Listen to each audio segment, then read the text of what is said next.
ওগো আল্লাহ, ওগো মালিক, তুমি ছাড়া তো আমাদের আর কেউ নাই, তুমি ছাড়া তো আমার আর কেউ নাই।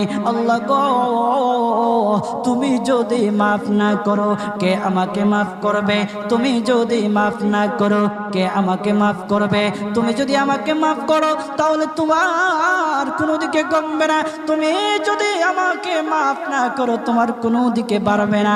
আল্লাহ গো, তুমি আমাকে মাফ করে দাও। সারাটা জীবন অন্যায় কাজ করেছি, সারাটা জীবন নাফরমানি করেছি, আমার কাছে কালেমার দাওয়াত কম আসে নাই, আমার কাছে কালেমার দাওয়াত কম আসে নাই, আমাকে লোকেরা কম বোঝায় নাই। ওগো আল্লাহ, তুমি আমাকে মাফ করে দাও।